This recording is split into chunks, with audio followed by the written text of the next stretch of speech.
of them. I mean, they are going down every checkoff list of hardcore tyranny and double checking. I mean, they are just pulling out all the stops here because they know the people are going to resist this banker takeover, and so they've been building up forever against us. It doesn't look like it's confirmed, Bob. They're going for broke. This is going to get hot. They're going all the way. They're not stopping. I think, Alex, you're right.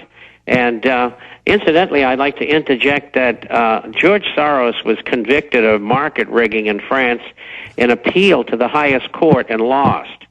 So he's a convicted felon who paid a fine.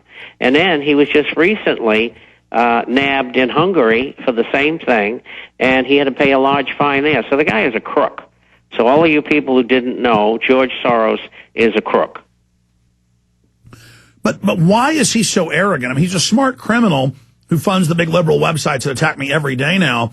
And he literally funded Obama. But why would he tell a press conference? I mean, it was literally in scores of papers a month ago, as you know, Bob. I'm having the best time of my life. This is the culmination of my life. You know, I've basically engineered this, which is him bragging. He's only one part of a gaggle, you know, that did that. Why would the little bastard brag that he's causing all this pain? I guess it's just... Well, he's bragging for his whole group because he's an integral part of it. And as you know, he got his start by deceiving Jewish people in the country in which he was born while working for the Gestapo so that they could confiscate the goods of Jews, he being Jewish himself. Did you know that? I knew that he was Jewish, and then he was connected to some of the thuggery, yes. It's kind of like Madoff. He's a bad, bad person. But anyway, the arrogance Well, no, hold on. Tell us more about that, way. Because, hold on. I mean, I vaguely knew about that, but refresh me fully about him. I mean, I knew Madeleine Albright's dad was a commissariat who killed over 1 million. That's mainline information, and all the stolen arts in her house of people they robbed, including Jews, but also other people. I know that most people... Jean Chalikashvili's dad was the top Nazi in Poland helping do. I mean, I know, same thing with, you know, all of these people. Same thing with Zbigniew Brzezinski. But you're saying that that Soros, tell us about that. Well, Soros, very simply, was probably 12, 14 years old at the time, and the Germans had invaded, and the Germans were rounding up Jews to send them to internment camps and slave labor camps and extermination camps or whatever. And his job, because he was taken on with the Gestapo, I assume he told them that he wasn't Jewish. And stay there. Let's hear about it when we get back. Got a break, Bob. More straight ahead, ladies and gentlemen, with Bob Chapman, internationalforecaster.com. Check it out today. Our sites are prisonplanet.tv. I'd like to have another kiss. Yeah, most of the alpha maggots that work for the New World Order worked for the Soviets or the Nazis, and then their children are then the people running things now. But I knew that Soros had some bad things going on in his background. Go ahead and finish up with that story, Bob Chapman. Very despicable, because what he did was go to Jewish families and tell them, look, I'm Jewish, and you know, I'll help you hide your stuff and get you out of the country and that sort of thing. And he found out where their wealth was, and, you know, the next day they marched in with the Gestapo and took their wealth and then, you know, put them on a train and sent them someplace. And so, you know, this is the worst of the worst. It's just like Madoff and what he did to all the Jewish charities and et cetera, et cetera. I mean, it doesn't get any worse than that as a human being. And I just want to let people know this arrogant, connected member of the Illuminati, where he's coming from. And it's not a very illustrious history, that's for sure.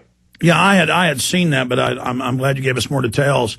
Well, you know about Albright. Her dad is on record killing 1 million and then stealing everybody's stuff. I mean, these people are sick.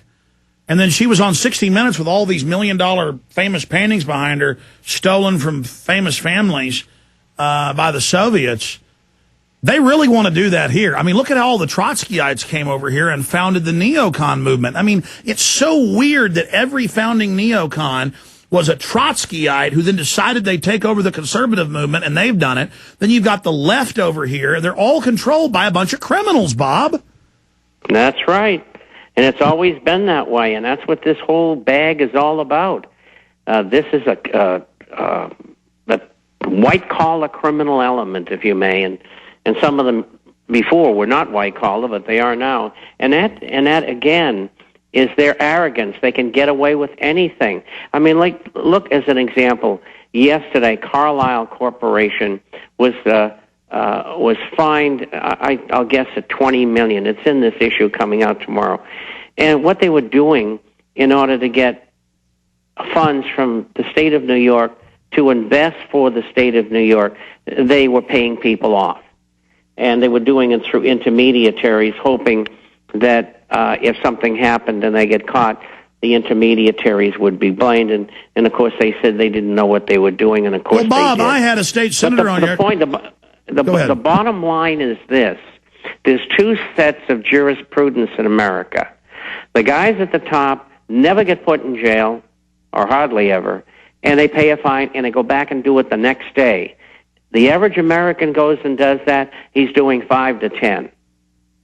Absolutely, but the point I was going to interrupt was, it's confirmed there's federal bounties, and they have to increase them each year to even get their quota to kidnap kids, and that they're told how to lie. Just like recruiters are told to tell kids, sign the paper or you'll be arrested, and then they get promoted when they get caught.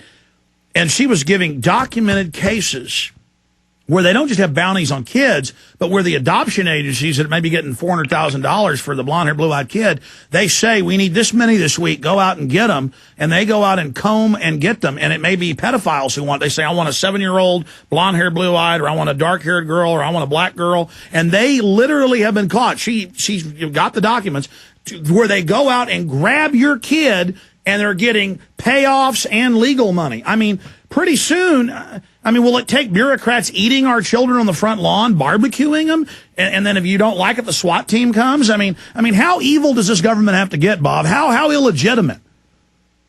Well, I think a lot of Americans realize this, and I got a report last week from several different gun shows, people standing 15 deep, waiting to buy a minimum. They wouldn't sell small lots of 1,000 rounds or more of ammunition at any given time. And they, at this one particular show, I got details on, they brought in 2 of these great big large trailers full of all kinds of cased ammunition. And in 3 or 4 hours, it was all gone.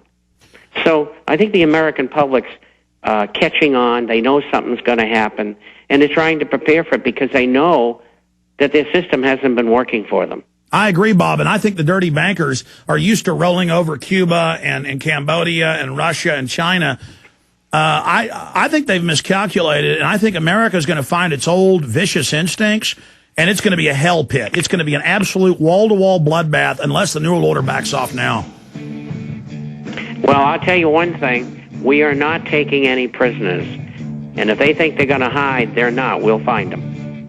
Well, that's the issue. When this war is all, said and done, I want to make sure all the bankers are arrested. And I mean the elite bankers, not your corner grocer, the delivery boy. Bob Chapman, stay with us. Financial news straight ahead.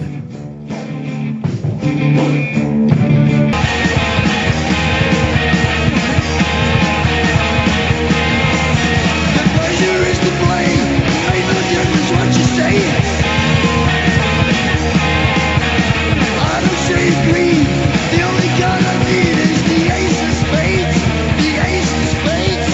This is real, ladies and gentlemen. This isn't a dress rehearsal. You're only alive one time.